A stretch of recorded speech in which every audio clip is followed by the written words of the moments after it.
جہلم میں 2 روزہ literary festival سج گیا۔ بیت بازی اور تقریری مقابلوں میں طلباء و طالبات نے بھرپور حصہ لیا۔ پینسل سے خاکے، پینٹنگ اور مجسمہ سازی کے مقابلوں کے سٹالز شہریوں کی توجہ کا مرکز۔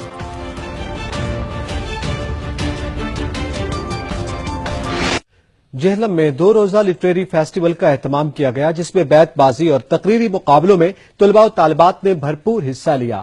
پینسل سے خاکے، پینٹنگ اور مجسمہ سازی کے مقابلوں کے سٹالز شہریوں کا توجہ کا مرکز بن رہے ہیں۔ دیکھیے بابر حسین کی رپورٹ۔